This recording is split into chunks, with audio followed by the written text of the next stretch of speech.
everybody had to gown up to go in and Right. visit with her. And I remember walking the beach and having the administrator call me and say, I think you need to come in. Yeah, like just 2 days later, they're like, oh, wow, that was fast. In some cases with GOMO travel, the people that they bring back don't even last 18 months. They don't even get that. And yet Yeah. it was really great to hear some of the stories that even if it was a week or a month, they were so thankful to have that time. There you go. Oh, yeah. It was not, yeah. And Matt and Des, that's a pretty picture.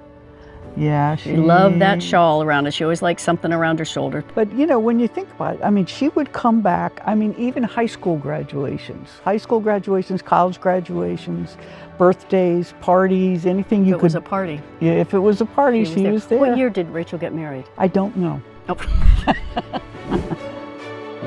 I feel like the family historian now a little bit because Gail was a very, very driven person. Always got all A's in everything, which is why it's particularly interesting that she ended up with Alzheimer's because she had such a great brain and it's a terrible disease. It was obvious that she couldn't stay alone. And the health care out in Hawaii is very, very expensive. Eventually we decided that we needed to bring her back here to Florida.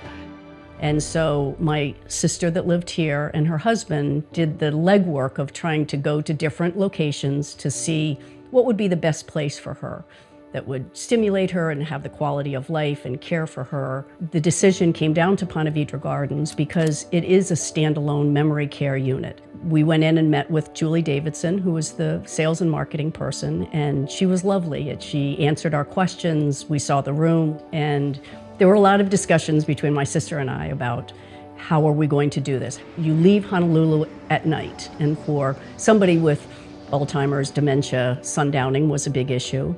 And then there's just the care of what if she resists? What if she needed to go to the bathroom? What if all those other things?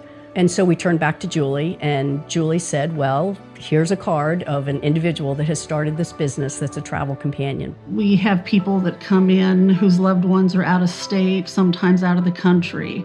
And I knew that GOMO Travel and Carrie, with her being a nurse and her compassionate, empathetic personality and professionalism, would be a great resource for a traveling companion. You just let her know when, where, what this looks like, and Carrie will make it very easy for you. And Gail got to spend almost 2 years with us. You know, I almost think sometimes that last year was one of the happiest years that she had. She didn't have any worries, she didn't have any concerns. Carrie went over to her and just gently put her hand under her arm. She was actually worried that she was going to fall down the stairs. She just took hold of her, and I was able to see firsthand the empathy, the caring, the quietness of just getting someone that didn't know her to trust her. And of course, my non-compliant sister, who would not have allowed any of the rest of us to make such a suggestion, plopped herself right in the wheelchair and off they went. So that's when we really knew that Carrie was absolutely right, that sometimes the immediate family can cause more confusion than a separate person. And I'll never forget the moment we arrived at Gail's house. She didn't know we were coming. This was all a surprise. Carrie immediately introduced herself and said, "Hello, I'm the driver." And that's what my sister called her for the whole entire visit was, "Where's the driver? She's really nice. I like her." I mean, immediately realized that we could not have done it on our own.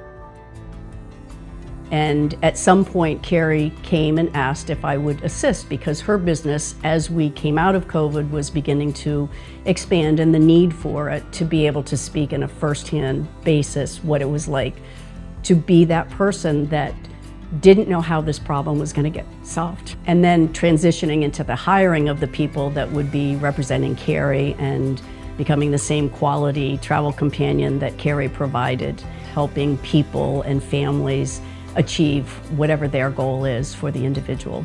And I think in some ways it felt like Matt found a family outside of his family. Even though we hadn't grown up together, Right. GOMO Travel is the one that put us together again, so that's pretty nice.